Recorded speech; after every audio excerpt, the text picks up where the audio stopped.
Well, there's our schedule and our tack time of 20 minutes. And there's our team. We're still smiling, and that was almost at the end. There's our current state map, and that involves the whole mental health clinic, so that's a lot more than just what we did. Here we have our workshop project form, and what that tells us is that our job is to eliminate canceled and rescheduled patient appointments with the psychiatrists at the adult mental health clinic. Our target progress report, the things that we really want to identify here include reducing our inventory, and in this case, it's patients that are waiting for care. 154 of them are waiting for a first appointment, and reducing lead time. Started out at 187 days. What that means is from the point where the patient should have had their first appointment to the time when they actually got their first appointment was 187 days, so we wanted to reduce that down to 0. Also, the last one that I'll point out to you is capacity at the bottom there. Capacity right now is 12 patients a day. We wanted to increase that by 50% up to 18 patients a day. There's our tack time calculation for psychiatry, for our receptionists, our office assistant staff, and also for our pharmacists. Pharmacist, singular. And this is the one that really tells the story of the problem. Of all the patients' appointments that are booked at the mental health clinic with psychiatrists, 42% of them are canceled and rescheduled. That's a lot of patients whose lives are adversely affected.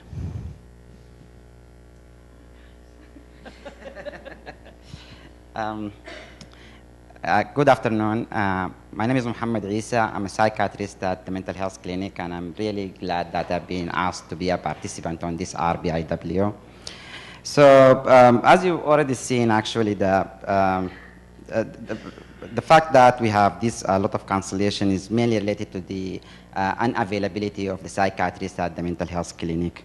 Apart from the reality that we only have 2.8 full-time equivalent psychiatrists at the clinic, but the scheduling of the psychiatrist itself is really contributing to their being unavailable.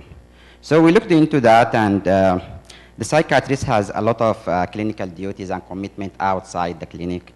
Unfortunately, some of these commitments come at very unpredictable, leading to very unpredictable, most of the time, last-minute cancellation of the patient's appointment. So what we thought, we can do a few things to help with that. The first things we looked at is the unpredictability of the on-call commitment that we have. Before this RPIW, patients' appointments are arranged for about 6 months in advance, while the hospital on-call rota come about every month. So obviously there is a lot of cancellation as a result when the hospital on-call rota came out. What we did in this RPIW is that the on-call rota is going to be generated every 3 months, and they're going to be generated in a way that there is very predictable, predetermined time when and days when the psychiatrist is on call, and as a result, there is going to be very predictable time when the psychiatrist is actually available at the clinic to do the clinic, and we hope that is going to definitely lead to some reduction in the cancellation. The second piece also to achieve that, we looked at the schedule of the psychiatrist at the moment at the clinic. Actually, they spend 50% of their time at the mental health clinic and the 50% at the inpatient unit. So what we did, we created a new schedule for the psychiatrist, and they are going to be spending 60% of their time at the mental health clinic and 40% of their time at the inpatient unit. And we still believe that this 40% of their time in the inpatient unit is going to meet the need of the patient there. By this reschedule, we are going to recreate, on average, 16 new follow-up appointments, and that's definitely going to help in the reduction of the cancellation. However, even with these two big changes, and they are very big change, we recognize that this is not going really to get us to our target, which we are going to have 100% cancellation, elimination of the cancellation.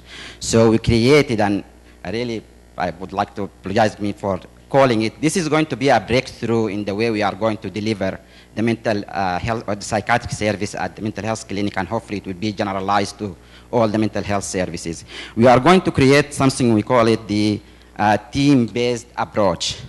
So from now onward, we have, instead of having a psychiatrist there and a nurse there and all that stuff, we're going to have a team consisting of a psychiatrist, a community psychiatric nurse, and supported by a clinical pharmacist to deliver the service for our patient.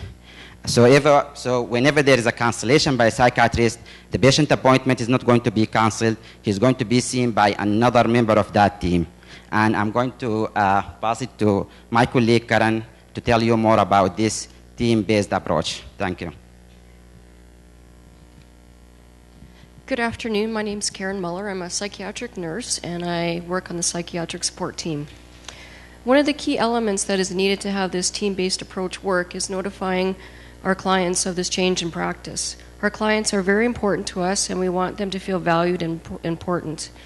We have developed a standard script for the reception to address this issue. Instead of canceling their appointments, they will be provided the opportunity to see a registered psychiatric nurse who works closely with the psychiatrist. Their needs will be addressed with the psychiatrist or the clinic on call psychiatrist as early as possible. We spent time training the receptionist and developed standard work to address this. If the client does not wish to see the nurse, an appointment will be scheduled for the next available appointment with their psychiatrist. Another new work that we did was before a client is seen, a new client is seen, the psychiatric nurse will meet the client in the reception and take them to the setup room. In this room, we have stocked it with supplies to complete a metabolic assessment. We will complete a medication reconciliation form. In addition, we have established some labels in which we can get lab recs and prescriptions ready for the psychiatrist to complete. Once completed, the nurse will walk the client to the psychiatrist's office and remain for the initial appointment. At the end of the appointment, the doctor will give the client a letter explaining the team approach and fill out a one-page progress note. The nurse will set up follow-up with the client at week 1 and week 4 at a minimum, and this will take place either in person or over the phone, whichever the client prefers. The client will be then walked to the reception and an appointment will be booked to see their psychiatrist within 6 months or sooner if the psychiatrist wishes. As Dr. Issa said that we would be also seeing the clients if they're not able to. We have established standard work that has been developed for these appointments so that there will be standard work for recording the visit and how we address the client's needs, including acute issues, medications, and forms. The nurses have received training on PIP and clinical sunrise to help with this process. One exception in this process will be for clients who have a rehab case manager, and we will request that case manager to complete the assessment and follow up with the psychiatrist. So I'm Carol Clausen. I was fortunate to be a participant on this RPIW, and I had the privilege of actually following the first new client using the new team-based approach.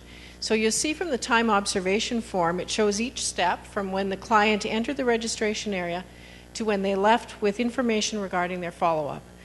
The actual time for the new step that Karen just mentioned to do a client assessment just took 6 minutes, all value-add time for the client. The spaghetti diagram shows the psychiatrist steps pre-Kaizen, post-Kaizen. The client walks 159 steps with the RPN, not the psychiatrist, first to the setup room, which has been a very good location next to the registration area.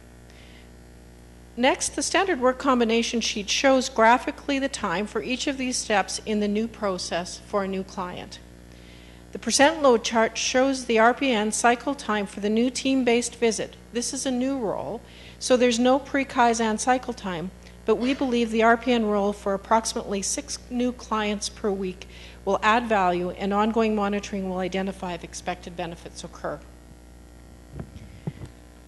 We believe this new standard work and new team-based care that's just been described will reduce clients' frustrations that may have contributed to their no-show or cancellation. But we also looked at how to eliminate no-shows and cancellations by a client because they may no longer need the service. In the past, there was a very passive way of dealing with discharging clients, and we've developed standard work for a new active way of reviewing the client file at minimum every 12 months and after every no-show. We revised the follow-up letter to clearly ask the client to confirm his or her need within 4 weeks. Jackie will talk more about improvements related to this area in a few minutes. Hi, my name is Jan Barber. I'm excited to have been included in this RPIW as a family consumer participant. My part of the group addressed Kaizen number 2, which surrounds the cancellation of appointments due to clinic on-call schedules. Clinic on-call activities at the mental health clinic result in 3 canceled appointments every day between the hours of 3:30 and 5 p.m. A significant portion of this time is spent renewing prescription refill requests for clients. What we observed through this RPIW is that the pharmacist typically dedicates 2 hours per day in preparing renewals for the psychiatrists. This effort is reflected in research to find current information about treatment plans, recent blood work, dosages, and determining the next scheduled appointment. Approximately 22 prescriptions per day are prepared. 62% of these requests are considered to be potentially preventable or avoidable for reasons such as rescheduled appointments or mismatching between refill authorizing time and the next appointment. Of these refill requests, 81% are considered fairly routine, and 20% require considerable investigation and work by the pharmacist. These next 4 slides signify varying time travels that we did following the pharmacist, the psychiatrist, and the paper itself. We were able to note significant reductions post-Kaizen. Hello, my name is Cindy Gerich, and I am an office assistant in the RPIW 13. One of the ideas generated to address this issue was to question whether the routine prescriptions, which is 80%, could be handled by the pharmacist without consulting the psychiatrist. So one of the newspaper items generated from the RPIW is to establish a collaborative prescribing agreement between the pharmacist and the psychiatrist at the mental health clinic. Thanks, Cindy. My name is Melanie Mcleod, and I'm a clinical pharmacist who works at the mental health clinic with a psychiatry support team. I've had the privilege of being a participant in RPIW 13th, and it's been very, very rewarding. Our Kaizen involved the development of a lot of standardized work relating to the efficiency and one-piece flow of the prescribing process for prescription renewals at the mental health clinic. These processes involved the administrative staff, which included the simple creation of a sticky note of an next scheduled appointment time onto a prescription request form, which would clearly communicate when the next appointment would be to the prescriber so that it would allow the duration of that prescription to actually be relevant for that particular patient. The second standardized work was for the pharmacist, and then thirdly for the psychiatrist. Pre and post Kaizen, next slide please. Thanks, Carolyn. The next pre and post Kaizen data demonstrated that the time required by the pharmacist for each prescription renewal decreased by approximately 1 minute per prescription, and that translates to about 20 minutes per day. Pre and post Kaizen data also clearly demonstrated a decrease in travel time required by the pharmacist to prepare these prescriptions, as well as the process. And this process was also facilitated by the relocation of the pharmacist's office to a better location. Standardized work also eliminated the need for batching of prescription renewals at the end of the day, as it allows for the redistribution of work throughout the day, and it changes the movement of requests throughout the clinic during the day. These Kaizen activities help develop an environment where proactive prescribing is naturally supported versus reactive prescribing, which we believe is happening today. This also serves to improve the overall safety of prescribing related to medications, because there's more relevant and important and essential information available for those prescribers. Good afternoon, I'm Jackie Hubick, and I was sub-team lead on RPIW 13. Here to share with you some information around Kaizen number 3, cancellations due to patient no-shows. So when we did our data collection, we found that 11% were based on no-shows or patients actually canceling their appointment.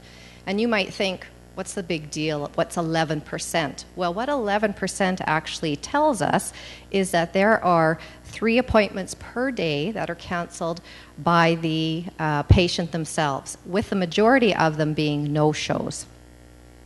We certainly know that that impacts our office admin folks as well, because not only are they making the first scheduled appointment, but when a patient doesn't show up, they are certainly following up and trying to reschedule those appointments. We know that it takes 50 seconds to do the first appointment, and then the rework after that to do additional appointment setting is another 150 seconds. This pie chart tells us we were very curious, and so we dug into why no-shows, why cancellations, and so what the data told us was that 50% of appointments were actually confirmed because the clinic does a 24-hour ahead phone call, and yet the patient did not show up for their appointment. 25% were unknown. We didn't have the data to tell that story. 17% were not contacted because they just couldn't get a hold of the patient. And 8% actually did not want to see a psychiatrist and felt that they didn't need that particular appointment. So we had some opportunities that we felt to improve this particular area.